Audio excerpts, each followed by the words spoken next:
Little secrets. Ate Bruno.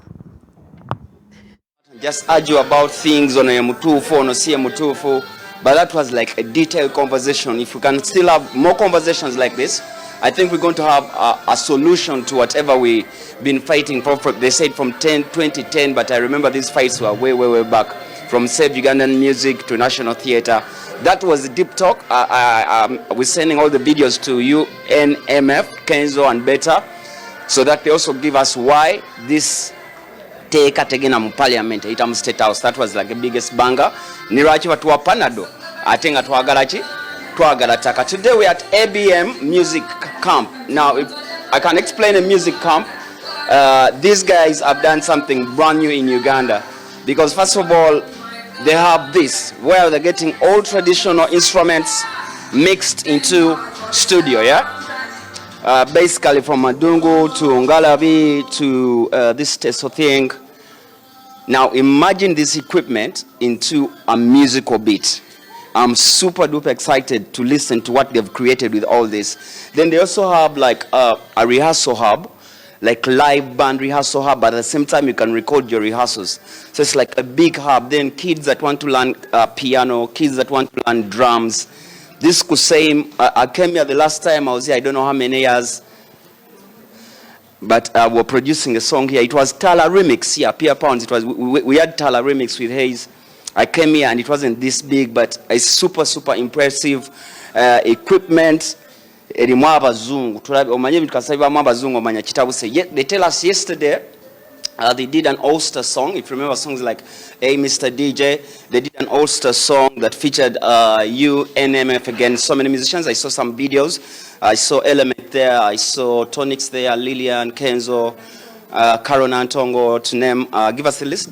Pia Pounds, ladies and gentlemen. Hi guys, how are you? My name is Pia Pounds. I am an artist and co-founder of African Bureau of Music.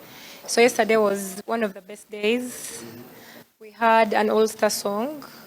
It had Tonics, Karen Antongo, Banda. There were writers on it like Yesoman Rafiki and all the top writers. That must be a top song, huh? Yes. I'm trying to imagine all those artists into one box. So yesterday, was it again mixed with traditional instruments? Definitely, what was yes. the touch of yesterday's song before we come on today's song? Yesterday's touch was more like we were celebrating Uganda. It's a song celebrating Ghana. Yes. Patriotism, Uganda, yes. love, build Uganda. That's beautiful. Yes. It was, and then, you know, the vibe was so fast. It was so quick. We just did everything. And next thing How we many know, producers on this song? about 7. Hussein, with the producer of the year, yes, Kusame, Bass Boy. Elementele. Also, Yese was Yese. producing. Yes, Crotch, Renix, and many more. All on one song. Yes. We're going to wait for a song that shows the beauty of Uganda. Let's talk today. This impression, if this camera can show us a 360, is already mind-blowing. Like when you look at it, Adungu, like, I don't know if they can go instrument by instrument, like all the cultural instruments are here. How is this going to sound? Like, how is this getting to the mixer into an urban crowd? Because remember we had Baskraga when Aziz wanted to bring something that was Ugandan. By the way, people who are home, these people want to create the first ever, can I say, East African or African original sound. How did this come out? So we have And who's on this song? The one. Technology mungi. And by the way, the reason why our African instruments are not with samples yet is because of that. So We that's didn't why have a way of putting Adungu into the mixer. Yes. So, yeah, but now it's a very as simple as, I'm not so sure because I'm not a producer, but they do it and it comes. There's a producer. What's our producer? He's been showing us how simple it is. Okay, we're going to go to the studios. This is like the recording for the live set, yeah? So today's song had who and who's producing it and what direction is it taking? Is it basically Ugandan local instruments or generally the entire African local instruments? Yes, it's African.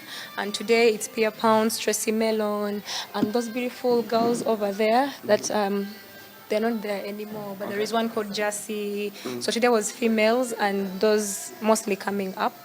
Yes, because as we try to push the African music, we also try to push The new talents. The new talent, yes. Yeah, Kusem told me that, and I found it interesting because he was telling me, yesterday I had only stars on the song. Yeah. Today I want to get even the artists that are not known, but Yes. we feel like they're talented.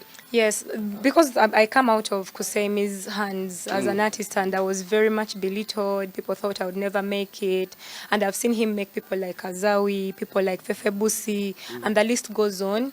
And I feel like that is his Calling, passion. Yes, that is his calling. And he sees something where Yeah, other people don't see. but when he Yes. knows exactly what he's Yes, chasing. Fikfa Maker, all of those guys have come out of Kusemi's hands. You tell me ABM has been a dream since which year? You've all kept quiet. You thought like you're busy doing. There's a time I was talking to Roger and Martin, like, Pia Pounds sings when she wants, when she feels like giving us a song. Yet they were building all this, by the way. Yes. How long has this dream been?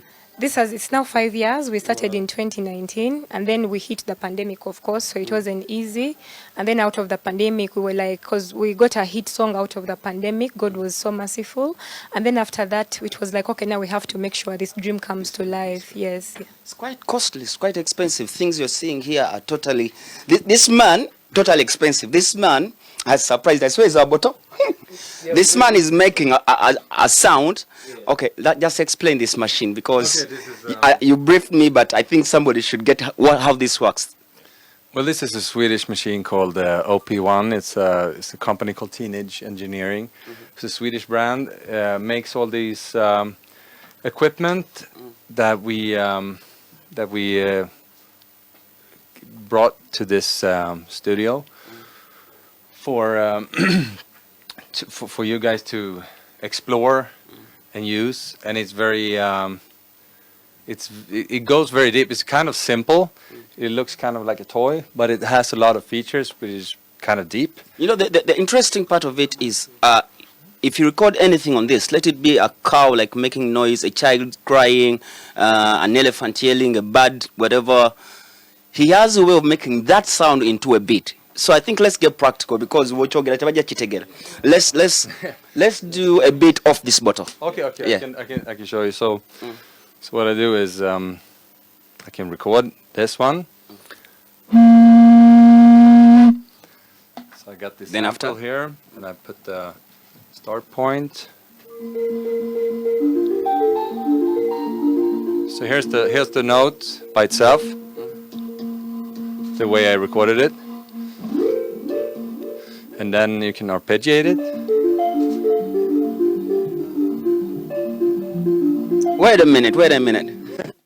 Bring me an adungu, bring me something. You know, people will think we forge it. Bring me a random African instrument. That sounds like it's flute loops in there. Yeah, Let's get something. Somebody from Uganda can be like a adungu.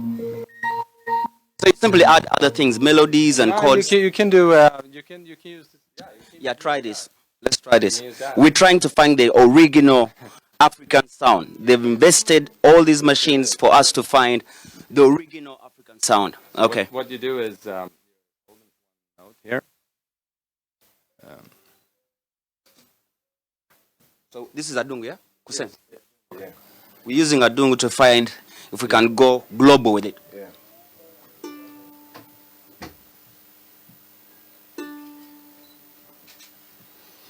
So now you might have to boost it up a little bit. Signal's a little low. So you can trim it like that. And then you can raise the volume of it. And then Awona baita production temulowooza mbu ate akayiiya nnyo. Kusemi yagambye omusajja ngeza akandaga akantu takandaga can you hold bulungi. this for a second? Okay. Thanks. And then so what you have now is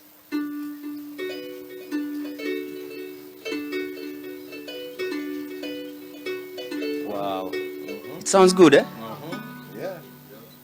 It's real sounds, man. Sounds more crystal clear than a guitar.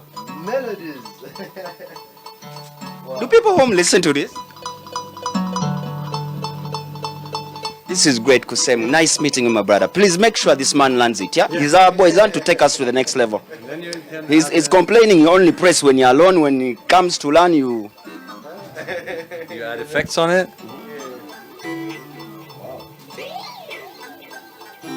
and then you're in the future. This is the future. And Kusem, they were showing me the recording, the rehearsal studios, and I was asking Pia if probably I have a concert, what does it take for me to rehearse from here? Because the environment is beautiful. Yeah, it's very possible. We've been working with the APAS kinds, Mena friends, Sabata, and so many superstars. You just have to find us in Mienga. Let's have a meeting. Let's see how we can be a part of your concert, because we don't just want to give you the space. We want to work with you. We want to be a part of your journey and figure out how you be the best. I think the engineer should come back. Where did you get this motivation of wanting to create an African sound? Have you listened to too much Afrobeat and you felt like, no, this is R&B confused with a beat? Where's the passion coming from? Flying all the way to Uganda to... From Sweden, yeah.